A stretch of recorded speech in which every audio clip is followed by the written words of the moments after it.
La femme du PDG emmène sa fille à l'école sur un scooter électrique. Mais devant l'école, elle voit une femme déposer un enfant avec sa Ferrari. La femme qui descend de la voiture attire immédiatement tous les regards. Même le directeur arriviste pense qu'il s'agit de l'épouse du PDG. Ils sont loin de se douter que la femme du PDG qu'ils veulent accueillir est celle qu'ils méprisent sur son scooter. Le PDG, inquiet pour la sécurité de sa femme et de sa fille, envoie secrètement ses hommes les protéger. Mais sa femme souhaite que sa fille ait une vie normale.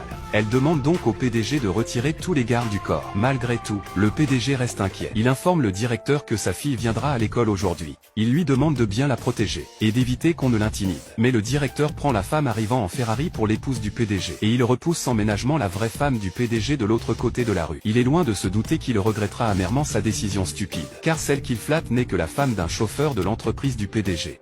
Face aux attentions du directeur et des professeurs, l'intrigante jubile. Pour que sa fille puisse régner sur l'école, elle confirme qu'elle est bien la femme du PDG. Oui, je suis bien Madame Meng, la femme du PDG. Je voulais rester discrète, mais on m'a vite reconnue. Après avoir confirmé son identité, le directeur est encore plus obséquieux. La femme s'approche alors pour remettre en question l'identité de l'intrigante. Vous seriez Madame Meng? En entendant ça, l'intrigante se sent aussitôt mal à l'aise. Mais avant qu'elle ne puisse se justifier, une professeure se précipite déjà pour la défendre.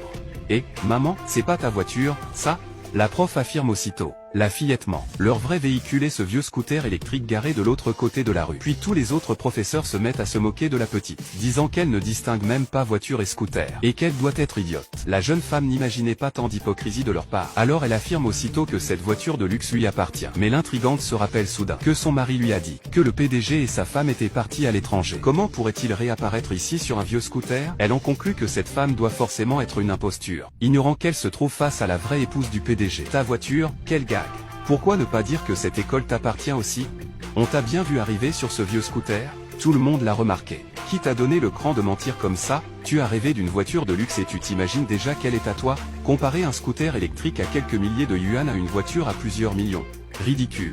J'ai emmené cette voiture en révision il y a quelques jours. Sauf si tu travailles dans un centre auto 4S. Dites la vérité. Sinon, quand j'aurai appelé pour vérifier, vous risquez de perdre votre travail. Vous vous prenez pour qui, vous, en révision? Savez-vous seulement où se trouve un garage avec votre scooter? Vous me dégoûtez. En plus, vous mentez. Quelle honte!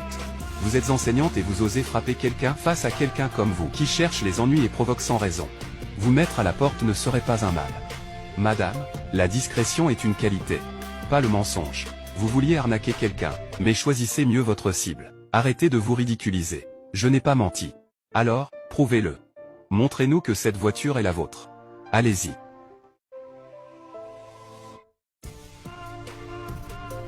C'est bien cette voiture. Et c'est la même photo que la femme du PDG a postée. C'est le même angle. C'est vrai ou pas? Ce n'était qu'une photo avec la voiture. Vous avez enregistré ma photo et ajouté votre visage? Quelle frimeuse! Et, qu'est-ce que vous faites? Et alors tu es une fille qui profite des voitures, hein? Tu te prends en photo avec des voitures de luxe. Et puis tu les fais passer pour les tiennes. Ce genre de petit tour, hein, tu oses même le montrer fièrement. Ce n'est pas le cas. Regarde bien. Voici la vraie preuve d'identité. Tu ne sais pas que voler est illégal? Et alors? Le mensonge a été découvert. Tu es frustré maintenant. Tu es sans honte maintenant. Madame Meng a un statut noble. C'est une fille chérie des cieux. Toi, avec ton mauvais statut et ton comportement scandaleux, comment peux-tu te comparer à Madame Meng? Tu n'as jamais vu autant d'argent, n'est-ce pas? C'est pour toi. Prends ça pour acheter un bon téléphone. Continue de duper les gens. Madame Meng te le donne. Vite, agenouille-toi et ramasse-le. Ramasse-le. C'est peut-être la seule fois de ta vie que tu auras quelque chose sans effort. Allez, ramasse-le. Vous êtes trop excessif. Excessif. Pour traiter avec quelqu'un comme toi, pauvre et aigri, qui a une conduite déplorable. Je peux être encore plus excessif. Sécurité. Va me détruire sa voiture. Arrêtez. Reviens. Zuchi, en tant que directeur d'école, vas-tu juste rester là et les laisser tyranniser les autres? Tout ce que je vois, c'est ta vieille voiture, garée à l'entrée de l'école, dégradant l'image de notre école. La sécurité s'en occupe, c'est leur devoir. Votre comportement actuel n'est pas différent de celui des tyrans.